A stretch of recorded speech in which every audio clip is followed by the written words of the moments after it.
La clase se va a tratar sobre la microbiota normal, porque aquí está en la semana 9.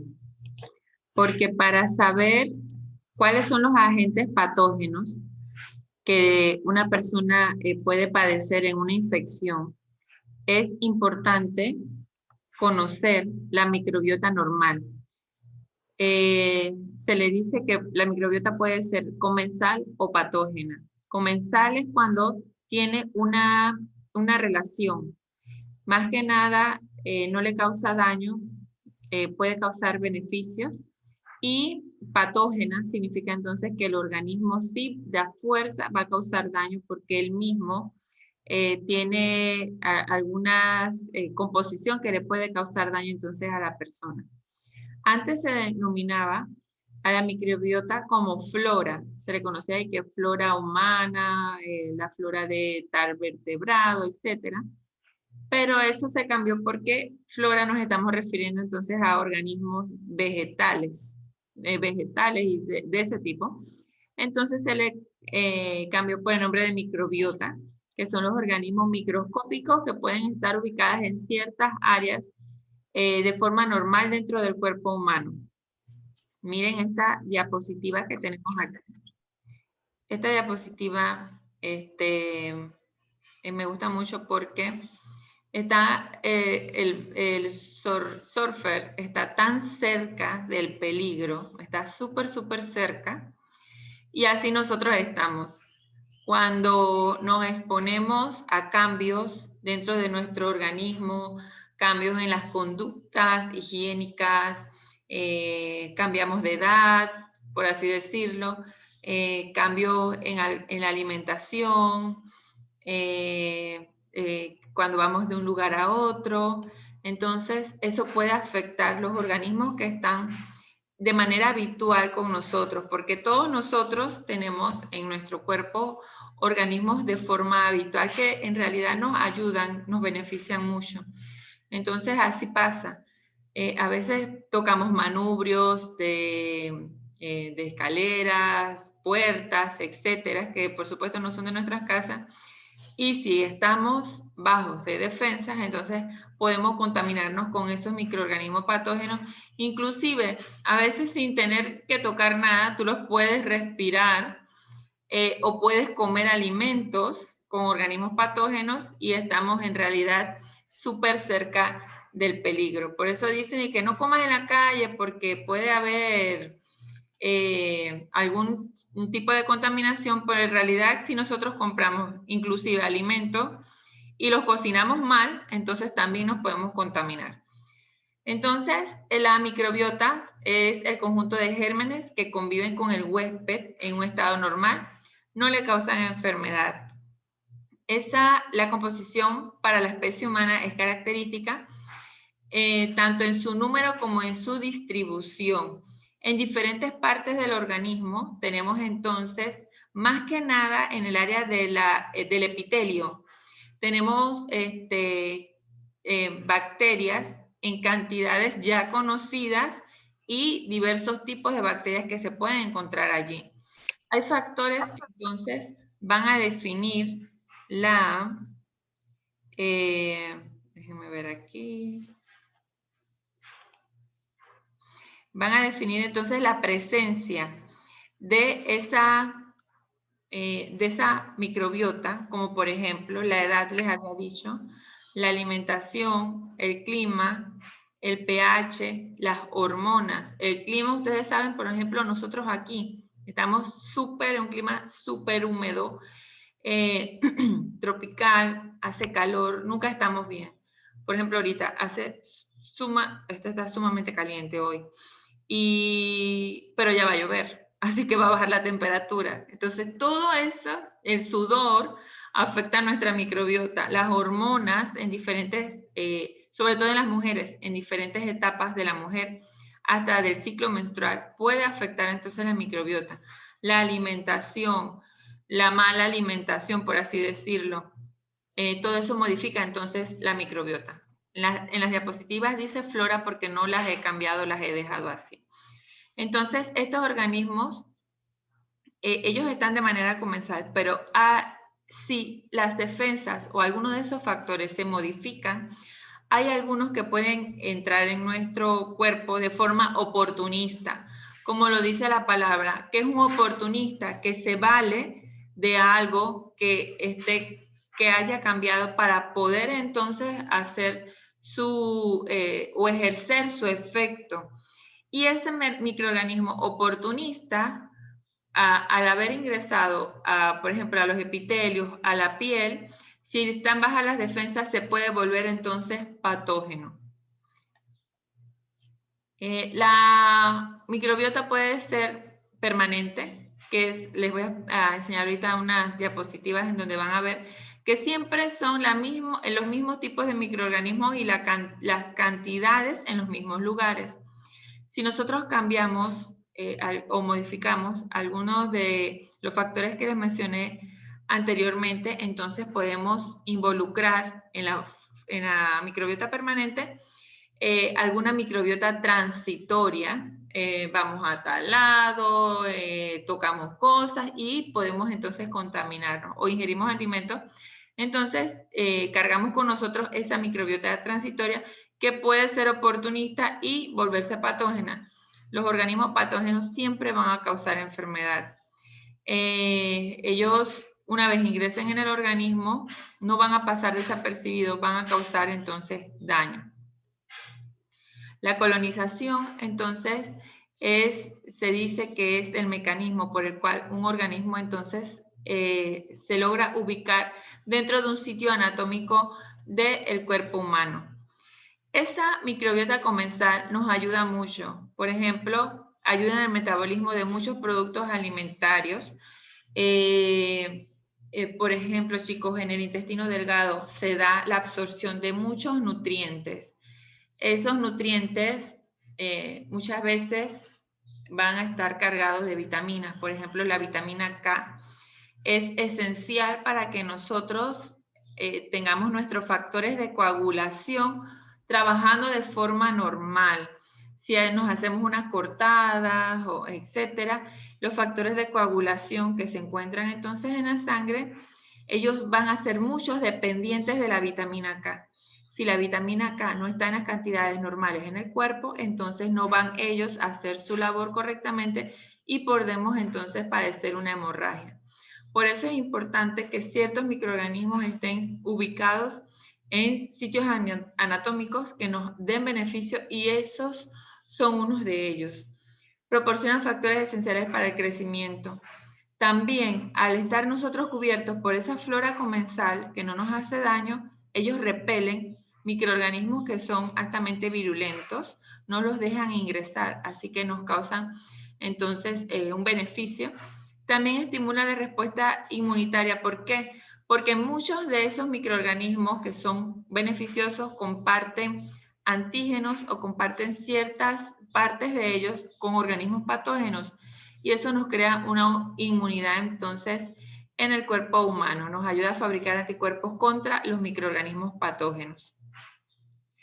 Hay sitios que siempre van a estar muy colonizados por los microorganismos. Por ejemplo, la piel, áreas húmedas, las axilas, espacio interdigital de los dedos. En el tracto respiratorio, sobre todo en el tracto alto, lo que son las fosas nasales, la faringe, vamos a tener bastantes microorganismos. En el tracto digestivo, en la boca y en el intestino grueso tenemos una gran cantidad de bacterias. Y en el tracto genitourinario vamos a tenerlo entonces en la parte exterior, la que tiene el tercio exterior, que tiene contacto con el ambiente de la uretra de hombre o mujer y en la vagina de las mujeres. Entonces, estos son sitios que son muy altamente colonizados por esos microorganismos comensales y necesitamos cuidar de ellos siguiendo ciertas normas para poder entonces que se mantenga en las cantidades adecuadas y que no logren una sobrereproducción. Así como nosotros tenemos esos sitios altamente colonizados, también tenemos sitios estériles en donde no debería haber por ningún motivo bacterias. Si hay bacterias en estos sitios, significa que la persona está padeciendo una infección bastante grave. Por ejemplo, chicos, en la pleura, que es el recubrimiento de los pulmones, donde hay líquido pleural, este sitio es estéril, no debe tener bacterias. Si las tienes, porque la persona está pasando por una neumonía muy fuerte, algún proceso que tenga que ver entonces con la parte baja del tracto respiratorio. Las meninges, en donde está el líquido cerebroespinal y la médula espinal, no debe tener ni una sola bacteria. Si las tiene es porque llegaron ahí a través de otros focos infecciosos, como por ejemplo una infección muy fuerte, una cistitis, que es una inflamación entonces de la vejiga muy fuerte, una infección urinaria, algún absceso, algún daño en el oído donde los microorganismos puedan ingresar a través de los oídos a las meninges, algún tipo de infección en el tracto respiratorio alto. Entonces, ellos no deberían por ningún motivo haber microorganismos allí. Tampoco en el pericardio, que es la membrana que cubre el corazón, y el líquido pericárdico no debe tener bacterias. El peritoneo, con el líquido peritoneal que recubre entonces los órganos internos, no debe tener bacterias, jamás. Cuando hay operaciones, chicos, que hay perforación de intestino, sobre todo el intestino grueso, las bacterias pueden ingresar al líquido peritoneal y causar una gran infección que en pocas horas puede causar la muerte, porque el contenido intestinal es súper, pero súper alto, y esas bacterias enseguida van a cargar el líquido peritoneal y van a llegar a la sangre produciendo sepsis. En el útero, los bebés, los fetos, son estériles. Ellos comienzan a adquirir su flora comensal cuando salen del útero. Así que en ese sitio debe ser totalmente estéril. El sistema circulatorio significa que la sangre no debe tener bacterias por ningún motivo. Si las tiene, es muy peligroso y es producto de que hay una infección en alguna parte del cuerpo. La enfermedad ocurre cuando hay una interacción entonces de un organismo oportunista o patógeno con el huésped que lo tiene. Los patógenos, hay estrictos, como les había dicho, como por ejemplo la Neisseria gonorrea, que produce la gonorrea, es un patógeno estricto, o sea que él siempre donde esté va a causar infección. El Plasmodium es un parásito que transmite, que produce la malaria, así que él es altamente infeccioso. Aquí tenemos una diapositiva donde está la microbiota normal por cantidades. Por cantidades. Déjenme ver aquí. Ajá. Miren, chicos, aquí la piel, lo que es el epitelio exterior, vamos a estar cubiertos en su mayoría por cocos gram positivos en grupos. Mire que no les estoy poniendo nombre, porque la verdad que para ustedes es muy difícil relacionar nombres sin ver platos, sin ver microscopio. Entonces, pero los estafilococos son los microorganismos que tienen esa morfología y esa agrupación. Cocos gram positivos en grupos es prácticamente lo que tenemos en nuestra piel externa, la parte externa. En la cabeza, el cuero cabelludo, tenemos más o menos 1 millón de estos estafilococos que no nos causan daño. Hay algunos que producen caspa. En el área ocular del rostro y en el rostro también tenemos menos de 1000 bacterias. Es un área bastante limpia porque nosotros siempre tenemos la tendencia a estarnos lavando la cara. En la boca, chicos, miren en la boca, 10 a la 9. Y miren en el recto, 10 a la 9. Tenemos la misma cantidad, no tipo de bacterias. Tenemos la misma cantidad de bacterias en la boca que en el intestino grueso. Eso es normal, pero sí llama mucho la atención. Así que las cantidades son iguales, pero los tipos de bacterias de un sitio anatómico y del otro son completamente diferentes. En el área del tronco, 10 a la 2, lo que es el estómago, por supuesto que el contenido es muy, pero muy bajo, porque las bacterias que llegan, la mayoría, van a no ser viables, ellas van a morir por el pH del jugo gástrico. Y tenemos entonces, a medida que va bajando y se van alejando los órganos del el estómago, que a medida que se alejan de ese pH, vuelven entonces otra vez a reproducirse y hay gran contenido entonces ya para la parte final del sistema gastrointestinal, que sería el intestino grueso. Aquí están los nombres de cada uno de esos microorganismos ubicados en esos sitios anatómicos, pero ya les digo, no es, es muy difícil aprendérselo sin haber manejado por lo menos la identificación. Eso cuesta mucho y no es necesario. Así que cuando ustedes vean piel, lo que vamos a estar tapizados nosotros en su mayoría es por cocos gram positivos en grupos en diferentes cantidades, entonces están ubicados dependiendo del sitio anatómico. Aquí vemos entonces que el feto es estéril cuando inicia, cuando él nace, entonces en el alumbramiento es que inicia entonces su colonización, y principalmente porque comienza a lactar. Entonces el bebé va a alimentarse, ya sea de su madre, de leche materna o de leche de biberón, de estas fórmulas, y eso le va a cambiar el contenido entonces de la piel y el contenido gastrointestinal. La boca, tenemos muchas bacterias de diferentes tipos, pero ¿cuáles tenemos más? Cocos gram positivos, pero en pares y en cadenas. Es lo que más tenemos en la boca. También tenemos hongos, cándidas, pero en baja cantidad es normal también. Entonces, prácticamente en la boca vamos a tener ese tipo de diferentes bacterias, pero que son cocos gram positivos en pares o en cadenas.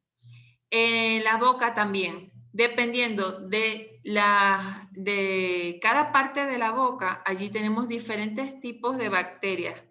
En los dientes podemos encontrar unos estreptococos, en la lengua otros, en la garganta otros, en las mejillas internas otros. Entonces, dependiendo del sitio de la misma boca interna, así mismo van a estar compuestos entonces por diferentes microorganismos. En este caso más los estreptococos. Bueno, la piel ya les había dicho que también ayuda a mantener el contenido normal de esos estafilococos o de los cocos gram positivos en grupo, los cambios en el pH, el sudor, los ácidos grasos de la piel. Eso hace que no se implante microbiota transitoria. Así que eso nos ayuda también a que se mantenga la microbiota comensal. Aquí están los cocos que les había dicho que están más que nada en la boca y en las vías respiratorias superiores, porque en las inferiores los bronquios, los bronquiolos y los alvéolos son estériles, no deben tener bacterias. Si ellos tienen bacterias es porque hay un proceso infeccioso y hay que sacar entonces material de allí para poder saber qué bacteria es y darle los antibióticos entonces a las personas. Se hace eso a través de aspiraciones de diversas formas, broncoscopías, o sea, hay una gran cantidad de exámenes para saber si esos sitios tienen bacterias. Para ver qué más les iba a decir por aquí. ¿Qué más? Ajá, la conjuntiva del ojo, chicos. Vieron que tenemos poca cantidad de bacterias en lo que es el rostro, la cara, pero sí tenemos de todas formas. Cuando se producen infecciones como por ejemplo los orzuelos, que todos hemos padecido en algún momento, siempre nos dicen, no te toques el orzuelo, caliéntate el dedo y te lo pones allí en la bolita. Hay unos que se ponen antibióticos o gotas de venta libre, agua de maravilla, o sea, le quiñan el ojo a un gallote. Entonces hay muchas formas que dice que se quitan los orzuelos. Pero los orzuelos son producidos por estafilococos. Son cocos gram positivos en grupos que de alguna forma logran hacer infección. Entonces, cuando hay alguna abertura, los estafilococos que normalmente ellos están en la piel, no hacen nada, entran por allí al párpado y producen entonces esa infección. El orzuelo no es más que pus, es una inflamación entonces en donde vamos a tener material de desecho y producto precisamente de que las bacterias estén en ese sitio.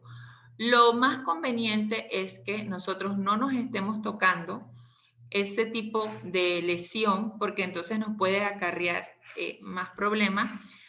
Se quita, muchas veces es transitorio y se quita entonces con el tiempo, no hay que hacer nada, nada más lavarse la cara. Otras veces esos orzuelos se vuelven como crónicos y sí tienen que visitar al médico entonces para que les dé las medicinas o los antibióticos necesarios. A ver, ¿qué más? En el estómago les había dicho que producto de la presencia del pH del jugo gástrico, que es aproximadamente de 2, es súper ácido, muy pocas bacterias van a sobrevivir a el trayecto de lo que es la digestión. Pero sí hay muchas que logran sobrevivir. Entre ellos está una que se llama Helicobacter pylori, deben haberla escuchado. Es una bacteria bastante molestosa, es algo peligrosa porque puede llevar, si no se trata a tiempo, a formas de carcinomas. Entonces hay sangrado también. Se trata con antibióticos, con unas combinaciones de antibióticos que son bastante fuertes. Hay que proteger al estómago. Cuando las personas toman medicamentos para este tipo de bacterias, se protege con otros medicamentos como el omeprazol, la ranitidina, para poder que la mucosa esté fuerte y te soporte entonces la toma de esos antibióticos que son bastante fuertes.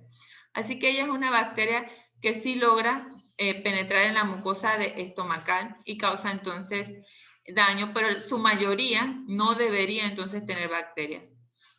La flora del intestino delgado está compuesta principalmente, no tiene tanta flora. ¿Saben por qué, chicos? Porque todavía hay restos de contenido del jugo gástrico y eso impide que haya reproducción. Pero tenemos entonces microorganismos que van desde los lactobacilos. Los lactobacilos son bacilos gram positivos que nos ayudan mucho en el tránsito de lo que es el movimiento peristáltico. Ese movimiento peristáltico es el movimiento propio que tienen los intestinos para poder hacer la evacuación correcta de las heces. Entonces, a medida que vamos descendiendo en lo que tiene que ver con los intestinos, que pasamos del intestino delgado al intestino grueso, la microbiota se va a volver más abundante. Se dice que el contenido el contenido fecal, las bacterias representan aproximadamente el 40% del peso de ese material. Si usted pesara las heces en una deposición, pesan 10 libras, supongamos. Creo que es mucho. Menos 5 libras. El 40% de esas, no, 5 libras no, jamás. Bueno, el 40% de la deposición va a ser bacterias, o sea que eso es bastante. Y sí es muy beneficioso tenerla. Por eso es que recomiendan el consumo de las fibras, de las avenas, de todos estos granos de alto contenido de fibra, de cierto tipo de vegetales también nos ayuda. El alto consumo de agua. Esto es muy importante y muy beneficioso porque a medida que usted va evacuando las heces, no se tiene esa reproducción, esa reproducción abundante en el intestino y ellas van saliendo y mantienen entonces un equilibrio dentro de su sistema gastrointestinal. Así que todo esto es súper importante. ¿Qué tenemos en el intestino grueso? Tenemos de todo. Aquí en esta diapositiva dice que hay aproximadamente 500 tipos diferentes de bacterias. No 500 bacterias, hay 10 a las 9 bacterias, eso es cantidad. 500 tipos diferentes de bacterias, y entre esos están los lactobacillus, la Escherichia coli, Klebsiella. Las dos últimas que le mencioné, son bacilos gram negativos y de forma normal ellos van a estar allí. Cuando, por ejemplo, uno hace un cultivo de las heces buscando microorganismos patógenos, vamos a encontrar, ustedes vieran el plato, está súper mezclado porque hay muchísimos tipos de bacterias diferentes y eso es normal que ocurra. En el tracto gastrointestinal del bebé, cuando el bebé está recién nacido, pero es alimentado con leche materna,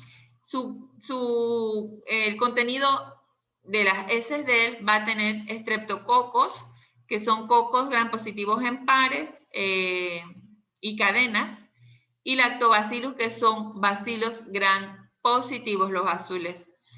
Pero en cambio, un bebé alimentado con biberón o con fórmula va a tener una flora mixta, o sea, se va a ver de todo porque son fórmulas que, a pesar de que puedan decir que están estériles, ya se van a ir preparando de diversas maneras, pues, por así decirlo. El agua, el biberón, donde se prepara, todo eso hace que la flora sea mixta y va a haber menos lactobacillus.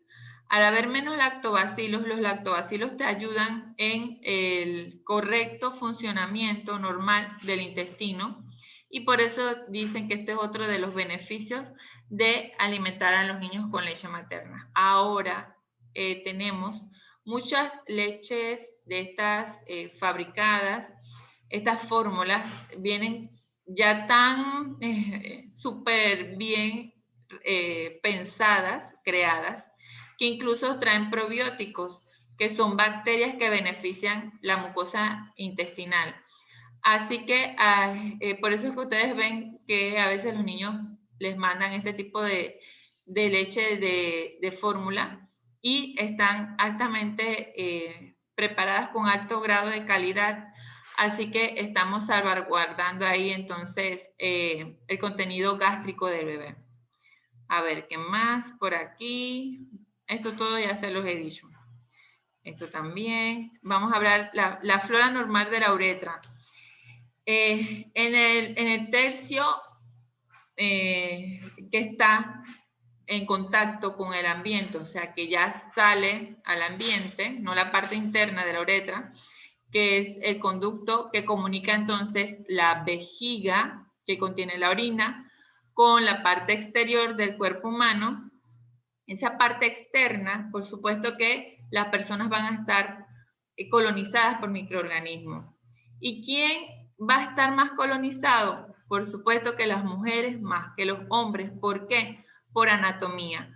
La anatomía, la fisionomía de la mujer es muy diferente a la del hombre. La uretra inclusive es más corta que la del hombre. Entonces, eso hace que la mujer pueda padecer más infecciones, tanto urinarias como vaginales, precisamente porque por anatomía los sitios están muy cercanos.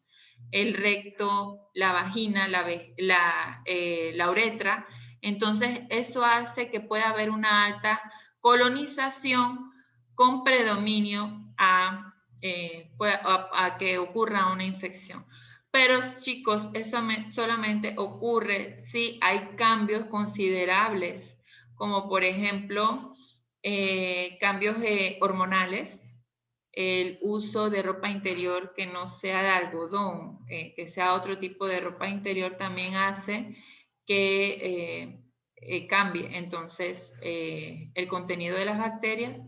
El pH de las mujeres, si cambia, el pH vaginal cambia, si está menos ácido, eso también hace que las bacterias se reproduzcan. ¿Qué más les había dicho para ver? Bueno, esos son algunos de algunas causas. Si hay algún tipo de manifestación en donde se pueda ver que hay una posible infección, lo más importante sería acudir al médico. No hay que automedicarse, chicas, porque eso puede traer que tengamos microorganismos resistentes, y aunque nos dicen por la televisión o por los medios de comunicación que se puede usar clotrimazol, que es el Canesten, que es etcétera, etcétera. Es mejor buscar ayuda porque el médico sí puede usar el clotrimazol, pero en las cantidades óptimas, no en la concentración en donde la casa comercial piensa que les va a pegar entonces a esos microorganismos. A ver, así que los hongos son parte normal del área